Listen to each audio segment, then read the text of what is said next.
අද පන්තිද බං? ඔව් අද ශාමල සර්ගේ ෆිසික්ස් පන්ති. මටත් විසිස්සව යමුද? යා.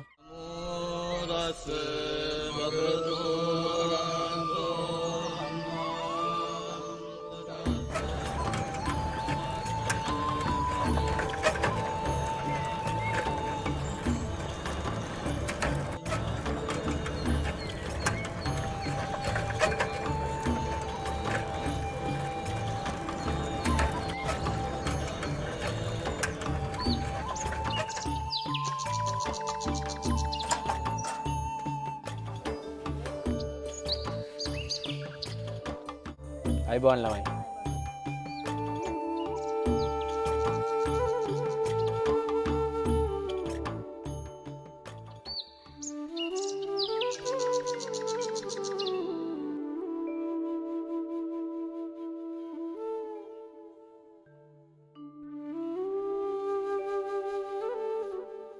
භෞතික විද්‍යාව කියන්නේ සෑහෙන සංකීර්ණ විෂයක්. නමුත් සංකීර්ණ විෂයක් වුණාට මේක සාමාන්‍ය ජීවිතයේ දේවල් වලින් අවබෝධ කරගත්තාම මේක සංකීර්ණ වෙන්නේ නැහැ. හරි තියරිය හරියට ඔලුවට දාගෙන ඒ තියරි ටික හොඳට ගෙදර ගිහිල්ලා ගණන් හදලා පුරුදු වෙලා තමන්ගේ එදිනෙදා වැඩේ හරියට එදිනෙදාම කරලා පුරුදු වුණාම මේක අමාරු වෙන්නේ නැහැ. එතකොට තියෙන ලේසිම විෂයක් වෙනවා මේක. මේ සාමාන්‍ය ජීවිතේ බොහෝ දේවල් භෞතික විද්‍යාවේදී හම්බ වෙනවනේ. උසස් පෙළ කරගත්තොත් තමයි ගොඩ යන්නේ. ආදරණීය ශාමර සර් වෙත සර් සනීපෙන් කියලා මම හිතනවා. මම සර්ගේ පන්තියෙන් ගත්ත සමිඳු. උසස් පෙළ ඉවර වුණ ගමන් මම කොළඹ තුමාර රස්සාවකට ආවා.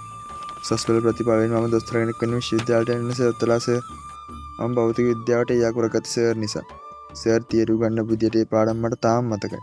සර් ප්‍රැක්ටිකල් කරපු විදියට විවෘත රචනා ලේසි වුණා. මුල් කාලේ නම් පේපර් ලියවලා විභාගයට පුරුදු කරපු නිසා පේපර් එකට ලොකුවට බයක් හිතුනේ නැහැ.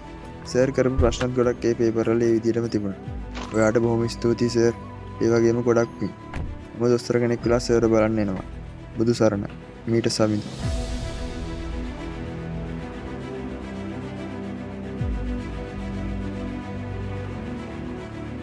Excuse me, sir, හම්බෙන්න කෙනෙක් ඇවිල්ලා.